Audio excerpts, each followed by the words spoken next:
होने वाला है। हम लोग बात करेंगे अलंकार के बारे में। अलंकार अलंकार का मतलब होता है आभूषण या गहना। काव्य की शोभा बढ़ाने वाले एलिमेंट्स को, तत्व को हम अलंकार कहते हैं। अलंकार के मुख्य रूप से 3 पार्ट होते हैं। तो अभी इस वीडियो में मैं केवल पार्ट पर चर्चा करूंगा, उसके बाद फिर मैं एक एक का एग्जाम्पल विधि से आपको बताऊंगा। अलंकार 3 इसके भेद होते हैं: शब्दालंकार, अर्थालंकार, उभयालंकार।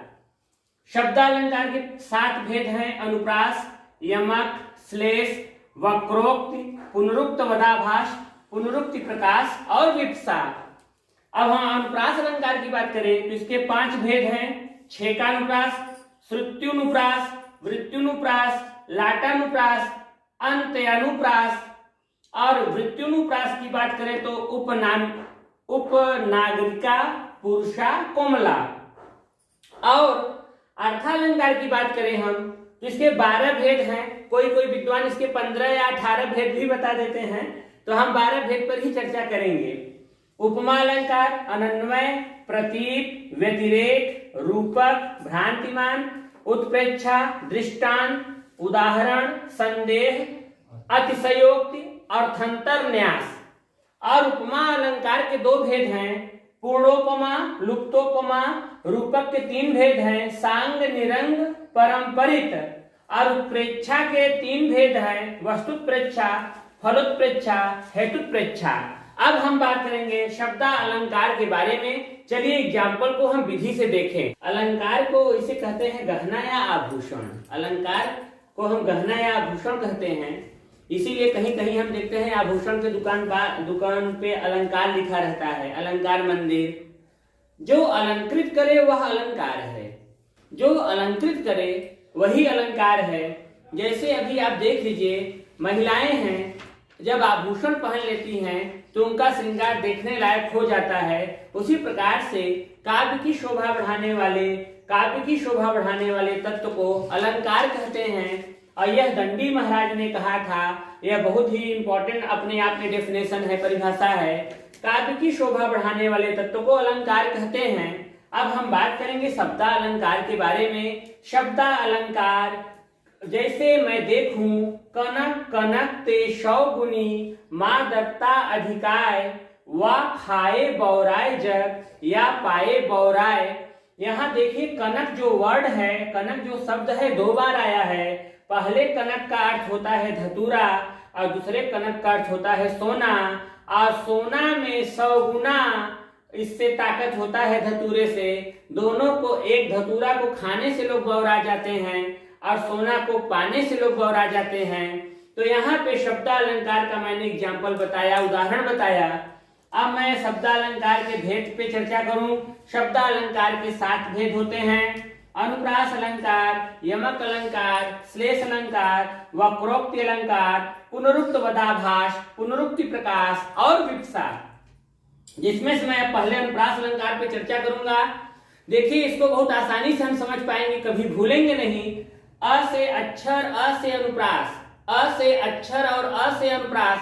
जहां अक्षरों की पुनरावृत्ति हो, वर्णों की पुनरावृत्ति हो, वहां पे होता है अनुप्रास अलंकार। जहां अक्षर की पुनरावृत्ति हो, अक्षर बार बार आए, जैसे चार चंद्र की चंचल किरणें खेल रही थी जल थल में, स्वच्छ चांदनी बिछी हुई थी अवन और अंबर तल में। यहाँ पे मैं देख रहा हूँ जो च है, च वर्ण की आवृत्ति 4 बार हुई है, इसलिए यहाँ पे अनुप्रास अलंकार है। और एक बात ध्यान रखिएगा, जो दोहराने वाले अक्षर होते हैं वो सदैव व्यंजन ही होते हैं। व्यंजन की आवृत्ति होने पर ही अनुप्रास होता है, स्वरों की नहीं। अब हम बात करेंगे यमक अलंकार के बारे में।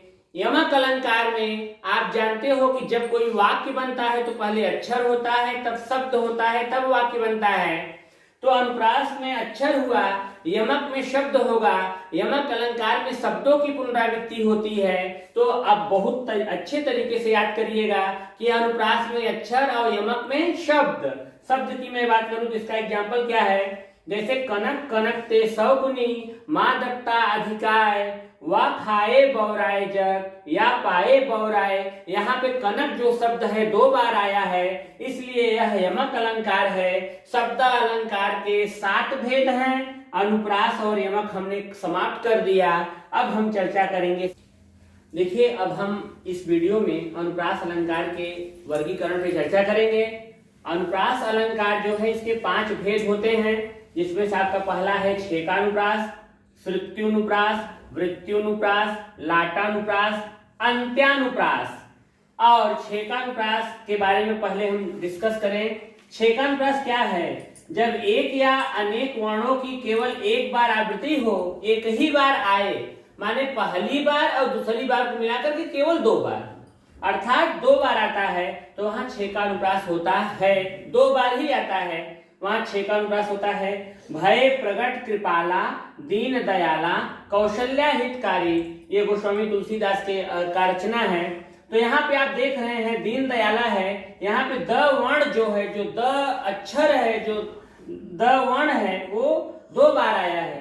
तो 2 बार आने के कारण यहाँ पे हो जाएगा छेकानुप्रास। छेकानुप्रास के बाद अब हम बात करेंगे, इसको भी मैं लास्ट में देखूंगा, इससे रिलेटेड चूंकि ये है तो इसलिए इस पे पहले चर्चा किया जाए। वृत्त्युनुप्रास। वृत्त्युनुप्रास क्या होता है? वृत्त्युनुप्रास जब एक या अनेक वर्णों की आवृत्ति बार बार हो, अर्थात 2 से ज्यादा बार आए, तो छेकानुप्रास जिसको पता चल गया है वो वृत्त्युनुप्रास भी समझ जाएगा कि 2 बार से ज्यादा आए, तो वहां पे हो जाएगा आपका वृत्त्युनुप्रास। तो वृत्त्युनुप्रास में अभी पार्ट पे मैं चर्चा करूंगा, पहले मैं एग्जांपल देख लूं। तरन तनुजा तट तमाल तरुवर बहु छाए, यहाँ पे त वर्ण जो है वो 5 बार आया है। 1 2 3 4 5 बार आया है। तो जब 5 बार आया, 2 बार से ज्यादा आया, तो हो गया वो वृत्त्युनुप्रास। तो वृत्त्युनुप्रास में 3 पार्ट हैं, उपनागरिका, पुरुषावृत्ति, कोमलावृत्ति। तो मैं आपको बताऊंगा कि तरन तनुजा तट तमाल तरुवर बहु छाए, ये आपका उपनागरिका का एग्जाम्पल है। क्यों? उपनागरिका को हम कैसे पहचानेंगे? त के अतिरिक्त जितने भी आपके मधुर और सानुनासिक वर्ण होते हैं वो उपनागरिका के अंतर्गत ही आएंगे, इसको आप ध्यान रखिएगा। अब हम इसके बाद बात करेंगे पुरुषावृत्ति के बारे में। पुरुषावृत्ति में अवर्ण होता है और कठोर वर्ण होता है तथा संयुक्त वर्ण होता है, जैसे च और ठ आज होते हैं। तो वहां पे जहां पे 3 आइटम हो, अवर्ण, कठोर वर्ण तथा संयुक्त वर्ण, वहां पे होगा आपका पुरुषावृत्ति। जैसे झांक न झंझा के झोंके में, झुककर खुले झरोखे से, तो यहाँ पे झ जो है आपका कठोर वर्ण है। झ आपका क्या है? कठोर वर्ण है, इसलिए यहाँ पे होगा पुरुषावृत्ति। पुरुषावृत्ति। उसके बाद अब हम बात करेंगे कोमलावृत्ति के बारे में। कोमलावृत्ति में है आपका य र ल व स ह। यहाँ पे जिसकी आवृत्ति हो, पुनरावृत्ति हो, बार बार हो, दोहराव हो, वहां पे होगा जैसे होई है सोई जो राम रचि राखा। यहाँ पे मैं देख रहा हूं कि र जो वर्ण है, जो र अक्षर है, 3 बार आया हुआ है, तो यर लव सह में कोमलावृत्ति होता है। होई है सोई जो राम रचि राखा, इसका लोग ज्यादा यूज कर लेते हैं अपने जीवन में, दैनिक जीवन में। तो ये आपका कोमलावृत्ति, कोमलावृत्ति, वृत्त्यानुप्रास, अनुप्रास अलंकार, शब्दा अलंकार का एग्जाम्पल है। अब हम बात करेंगे लाटानुप्रास के बारे में। तो चलिए लाटानुप्रास के बारे में, जो कि अनुप्रास अलंकार का ही भेद है। यहाँ एक शब्द या वाक्य 2 या उससे अधिक बार आता है। यहाँ शब्द और वाक्य दोनों 2 या उससे अधिक बार आते हैं, जिनका अर्थ तो एक ही होता है, किंतु उनका अन्वय भिन्न होता है। अन्वय की मैं बात कर रहा हूं, अर्थ की बात नहीं कर रहा हूं। अर्थ की बात करेंगे तो अर्थालंकार हो जाएगा। पूत सपूत तो का धन संचय, पूत कपूत तो का धन संचय। आप यहां देख लीजिए, सपूत और कपूत को छोड़कर सभी शब्द दोबारा आए हैं, माने पूरा वाक्य ही ऊपर वाला नीचे आ गया है। केवल सपूत और कपूत को छोड़ करके सब कुछ आ गया, से पूरा आ गया, वाक्य आ गया। तो यहाँ पे हो जाएगा लाटानुप्रास। इसके लिए हमने एक ट्रिक बनाया है कि लाट में पूरा पुनरावृत्ति लाट में हो। लोग लाट माने बहुत ज्यादा ढेर समझते हैं कि लाट में जहां पुनरावृत्ति हो उसी को हम लाटानुप्रास कहते हैं। जैसे इस एग्जाम्पल में पूत सपूत तो का धन संचय, पूत कपूत तो का धन। पे हम चर्चा करेंगे, श्लेष अलंकार की चर्चा करेंगे। श्लेष का अर्थ होता है चिपकना। एक शब्द अनेक बार भिन्न भिन्न अर्थों को लेकर प्रयुक्त होता है। जो एक शब्द होता है वो अनेक बार आता है लेकिन उसके अर्थ अलग होते हैं। जैसे रहीमन पानी राखिए, बिन पानी सब सून, पानी गए न उबरे, मोती मानुष चून। अब देखिए इसका अर्थ मैं आपको बताऊंगा। यहाँ पे पानी जो आप देख रहे हो, पानी, एक पानी, दो पानी, तीन पानी, पानी 3 बार आया है लेकिन तीनों स्थान पे पानी का अर्थ अलग है। मोती के संदर्भ में जो पानी है उसका अर्थ होगा कांति या चमक, मोती के संदर्भ में। मानुष, मानुष के संदर्भ में पानी होता है प्रतिष्ठा, यार पानी उतर गया मेरा, मतलब प्रतिष्ठा चला गया। और चून, चून माने आटे के संदर्भ में पानी का अर्थ पानी ही है कि बिना पानी के आटा आप कैसे मिक्स कर पाओगे, मिला पाओगे। तो यहाँ पे रहीमन पानी राखिए, बिन पानी सब सून, पानी गए न उबरे, मोती मानुष चून। इसमें है श्लेष अलंकार। जहां पर एक शब्द अनेक बार भिन्न भिन्न अर्थों को लेकर प्रयुक्त होता है तो वहां पे श्लेष अलंकार होता है। यह बहुत ही इंपॉर्टेंट उदाहरण है, इसको आप लोग ध्यान से समझिएगा। पहले पानी में मोती के संदर्भ में है चमक, कांति, और दूसरे पानी में मानुष, मनुष्य के संदर्भ में है प्रतिष्ठा, और चून अर्थात आटे के संदर्भ में है आपका पानी। वक्रोक्ति अलंकार के बारे में, वक्र माने होता है वक्र, वक्र है टेढ़ी उक्ति, वक्र माने टेढ़ा भी होता है। तो देखिए वक्रोक्ति अलंकार में सीधा गड़बड़ झाला की मैं बात करने वाला हूं, सब काम उल्टा सीधा होने वाला है। जैसे प्यारी काहे आज तुम वामा है बतरार, यहाँ पे एक नायक है अपने प्रेमिका या नायिका से कह रहा है कि हे प्यारी काहे आज तुम वामा है, आज काहे तुम टेढ़ी हो। मतलब वो मजाक अपने हीरोइन से कह रहा है कि आज तुम क्यों टेढ़ी हो।